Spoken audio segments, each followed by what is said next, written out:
নমস্কার এভরিওয়ান, সবাইকে ওয়েলকাম করছি নতুন একটি রেসিপি দেখার জন্য। আশা করি আপনারা সবাই ভালো আছেন এবং সুস্থ আছেন।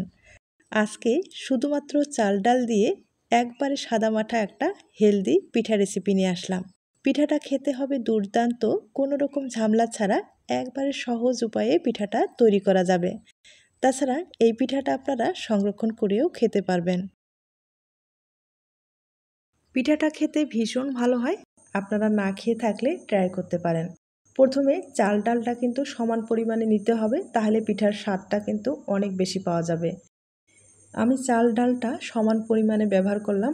মোট এখানে আমার 400 গ্রামের মতো চাল ডাল আছে। আপনারা আপনাদের প্রয়োজন অনুযায়ী চাল ডালটা ব্যবহার করতে পারেন। এবার খুব ভালোভাবে ধুয়ে নিতে হবে। আমি জল দিয়ে একবারে কষলে কষলে চাল ডালটা ধুয়ে নেব। খুব ভালোভাবে চাল ডালটা ধুয়ে নিলাম। এবার আমি প্রায় 15 হইতে 20 মিনিটের মতো ঢেকে রাখবো। আর আপনাদের হাতে সময় থাকলে একটু বেশি সময়ও কিন্তু ভিজিয়ে রাখতে পারেন। এর মধ্যে আমি পুরটা তৈরি করে নেব। আর পুর হিসাবে ব্যবহার করতে হবে নারকেল গুড়। এই পুরটা খেতে কিন্তু বেশি ভালো লাগবে। কড়াইয়ে আমি গুড় দিয়ে দিলাম, সামান্য পরিমাণে একটু জল ব্যবহার করলাম। আর গুড়টা এখন ভালোভাবে একটু বলক নিয়ে আসতে হবে। এখন আমি কিছুটা নারকেল কোড়ানো দিয়ে দিব। আর খুব ভালোভাবে নেড়েচেড়ে এই পুরটা তৈরি করে নিতে হবে। এই নারকেলের পুরটা কিন্তু শক্ত করা যাবে না, আর শক্ত করলে এই পিঠায় দিলে কিন্তু একটু সমস্যা হয়ে যাবে। তাই পুরটা একটু নরম করে তৈরি করে নিতে হবে। এই পুরে আমি গুড়টা ব্যবহার করলাম। গুড়ের বদলে আপনারা কিন্তু চিনি ব্যবহার করতে পারেন। চিনিটা ব্যবহার করে পুরটা তৈরি করে নিতে পারেন। পুরটা কিন্তু প্রায় হয়ে গেছে, আর এখন নেড়েচেড়ে তুলে নিতে হবে। এই পুরটা নামার পরে একটা ঢাকনা দিয়ে গরম অবস্থায় কিন্তু ভালোভাবে ঢেকে রাখবেন। আর যখন পিঠাতে ব্যবহার করবেন ঢাকনা খুলে ব্যবহার করবেন, দেখবেন পুরটা একবারে সফট থাকবে। এদিকে চাল ডালটা প্রায় 15 মিনিটের মতো ভিজিয়ে রেখেছি, আর অনেকটাই নরম হয়েছে। আমার হাতে কম সময় ছিল তাই 15 মিনিট আমি ভিজিয়ে রাখলাম।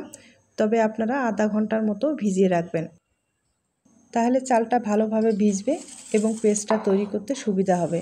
আর আমি ব্লেন্ডারে এখন ভালোভাবে একটা পেস্ট তৈরি করে নেব। তবে এই পেস্টটা কিন্তু মিহি করে তৈরি করা যাবে না, একটু দানা দানা ভাব থাকবে, তাহলে পিঠাটা খেতে ভালো লাগবে। আমি দুইবারে পেস্টটা তৈরি করে নেব। আর সামান্য পরিমাণে জল ব্যবহার করলাম। জল কিন্তু বেশি দেওয়া যাবে না, মানে পাতলা করা যাবে না, একটু ঘনই থাকবে। আর এখন খুব ভালোভাবে আমি একটা পেস্ট তৈরি করে নেব। পেস্টের ঘনত্বটা হয়তোবা দেখে বুঝতে পেরেছেন। এর চেয়ে পাতলা করা যাবে না, পাতলা করলে যে পিঠাটা আমি তৈরি করতে চাচ্ছি সেই পিঠাটা না হয়ে কেকের মতো কিন্তু পিঠাটা হয়ে যাবে। তাই পিঠা হিসাবে যেহেতু আমরা এটা তৈরি করব, একটু ঘনত্বটা এভাবেই থাকবে। আর আপনারা যদি ফ্রেশ কেকের মতো তৈরি করতে চান, সেক্ষেত্রে কিন্তু পাতলা এবং মিহি করে পেস্টটা তৈরি করে নিতে হবে। হয়তোবা আমি কি বলতে চাচ্ছি আপনারা বুঝতে পেরেছেন। এবার সামান্য পরিমাণে লবণ দিয়ে দিলাম, খুব ভালোভাবে ফেটিয়ে নিতে হবে।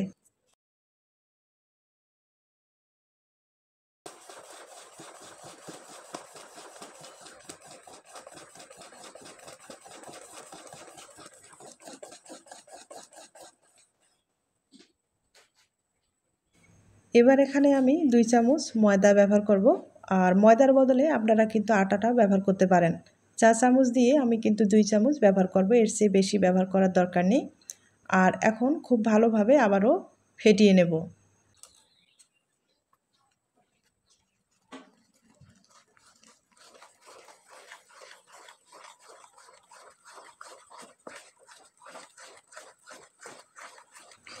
ব্যাটারটা অনেকটাই ঘন হয়ে গেছে।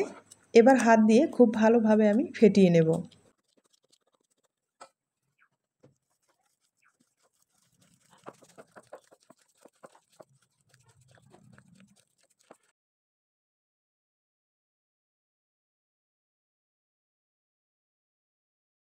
ব্যাটারটা একটু সময় নিয়ে হাত দিয়ে ভালোভাবে ফেটিয়ে নিলাম।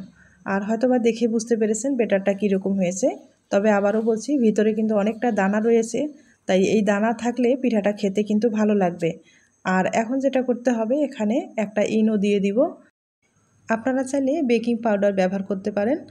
আর আমার কাছে বেকিং পাউডারটা ছিল না, তাই ইনো ব্যবহার করব।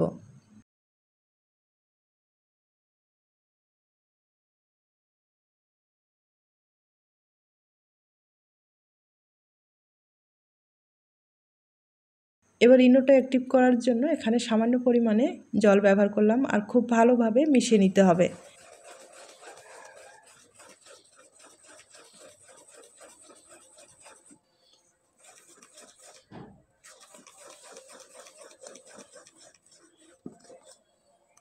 বেটারটা আমি রেডি করে নিলাম। এবার পিঠাটা তৈরি করে নিতে হবে।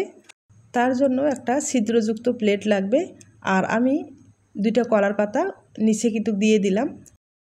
আর কলার পাতা ব্যবহার করলে পিঠার ফ্লেভারটা কিন্তু খুব ভালো আসবে।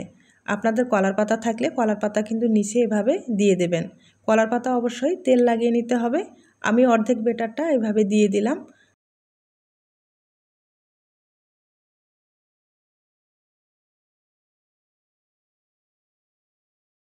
আর চারিপাশে বেটারটা ভালোভাবে সমান করে দিতে হবে। বেটারটা আমি সমানভাবে দিয়ে দিলাম। এবার মাঝখানে পুর ব্যবহার করতে হবে। আর আবারও বলছি, যখন আপনারা পুরটা তৈরি করবেন গরম অবস্থায় কিন্তু ঢেকে রাখবেন। আর ঢেকে রাখলে পুরটা কিন্তু একবারে সফট থাকবে। আর এভাবে পিঠাতে ব্যবহার করতে অনেক সুবিধা হবে, কোনো আঁকা বাঁকা হবে না, পিঠাটা দেখতেও ভালো লাগবে। পুরটা আমি কিন্তু চারিপাশে ভালোভাবে ছড়িয়ে দেব। পুরটা আমি ভালোভাবে দিয়ে দিলাম। এখন যে বাকি অর্ধেক বেটারটা আছে সেটা কিন্তু উপরে দিয়ে দিব।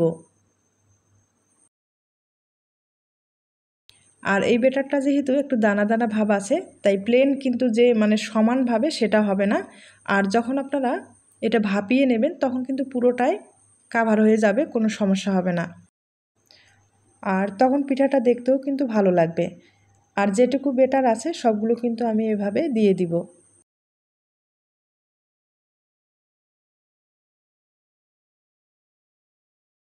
এবার প্লেটটা ধরে হালকা করে একটু ঝাঁকি দিলে সমান হয়ে যাবে। এখন আমি পিঠাটা ভাপিয়ে নেব। আমি পাত্রে আগে থেকেই জলটা বসিয়েছি। জলটা কিন্তু পরিপূর্ণভাবে বলক নিয়ে আসতে হবে, হাই হিটে জাল দিয়ে দিতে হবে। প্লেটটা আমি দিয়ে দিলাম, অবশ্যই একটা ঢাকনা ব্যবহার করতে হবে। ঢাকনা ব্যবহার করার পরে প্রায় 15 হইতে 20 মিনিটের মতো অপেক্ষা করতে হবে। আর আমি 15 মিনিট পরে আপনাদের একবার দেখিয়ে দিচ্ছি।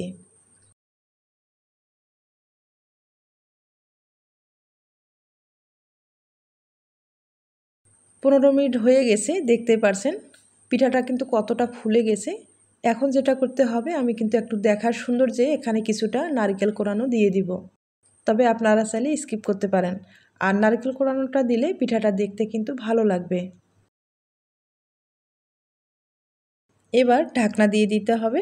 আবারও 5 মিনিটের মতো একটু ঢেকে রেখে দিব, ভিতরটা যেন ভালোভাবে সিদ্ধ হয়, তাহলে পিঠাটা খেতে ভালো লাগবে। মোট আমি 20 মিনিটের মতো পিঠাটাকে ভাপিয়ে নিলাম। এবার একটা কাঠি দিয়ে চেক করে দেখব যে ভিতরটা হয়েছে কিনা। কাঠিটা কিন্তু একবারে ক্লিন এসেছে, দেখতেই পারছেন। তার মানে পিঠাটা হয়ে গেছে, এবার তুলে নিতে হবে। আর পুরোপুরি ঠান্ডা করার পরে আমি আপনাদের দেখিয়ে দিচ্ছি।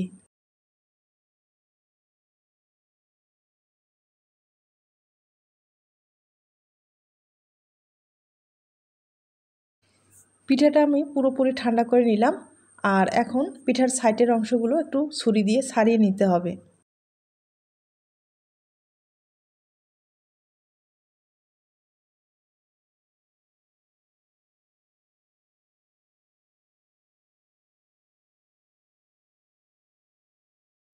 এবার পিঠাটাকে আমি একটা প্লেটের সাহায্যে উল্টে নিব।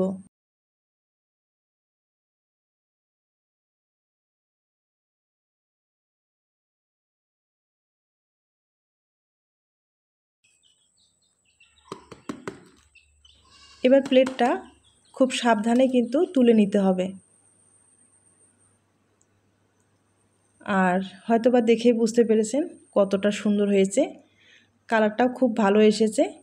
চাল ডাল দিয়েও যে এত সুন্দর একটা পিঠা তৈরি করা যায় হয়তোবা দেখে বুঝতে পেরেছেন। এবার কলার পাতাগুলো সরিয়ে নিতে হবে। ঘরে কিন্তু চাল ডাল সব সময় থাকে, আপনারা চাইলে এই ধরনের পিঠাগুলো সহজেই তৈরি করে নিতে পারেন। নারকেল ঘরে না থাকলেও সমস্যা নেই, শুধু চিনির একটা পুর তৈরি করলেই আপনারা ভিতরে দিয়ে এভাবে পিঠা তৈরি করে নিতে পারেন। খেতে দুর্দান্ত লাগে, এটা আমার মুখের কথা না, আপনারা কিন্তু চাইলেই ট্রাই করতে পারেন। আর দেখতেই পারলেন সামান্য উপকরণ দিয়ে এত সুন্দর একটা পিঠা, একবারে সাদামাঠা পিঠা, চাল ডালের পিঠা খেতে লাগবে দুর্দান্ত। আমি আবারও বলছি, তবে ছোট্ট একটা রিকোয়েস্ট থাকবে, পিঠার এই রেসিপিটি আপনাদের কাছে যদি ভালো লেগে থাকে তাহলে কিন্তু একটা লাইক দিতে পারেন। আর আপনারা কিন্তু আপনাদের পছন্দ মতো এই পিঠাটাকে কেটে পরিবেশন করতে পারেন। তাছাড়া এই পিঠাটা কিন্তু আপনারা সংরক্ষণ করেও খেতে পারবেন। কেটে নেওয়ার পরে আপনারা যে কোনো বক্সে ভরিয়ে ফ্রিজে রেখে খেতে পারবেন। এই পিঠাটা তৈরি করতে গেলে না কোনো রকম সময়ের দরকার হয় না, বা পিঠা খাওয়ার একটা উৎসব থাকে এরকম কোনো কিছু না। চাল ডাল থাকলেই আপনারা কিন্তু মন চাইলেই খুব সহজেই পিঠাটা তৈরি করে নিতে পারেন। একবারে হেলদি একটা পিঠা, আমি আবারও বলছি, খেতে খুব ভালো লাগবে। অবশ্যই বাড়িতে ট্রাই করে দেখবেন। আর আবারও বলছি, আপনারা কিন্তু আপনাদের পছন্দ মতো এই পিঠাটা কেটে পরিবেশন করতে পারেন। আর আমি কিন্তু একটু বড় বড় করেই কেটে নিলাম। এখন আপনাদের একটা তুলে দেখিয়ে দিচ্ছি।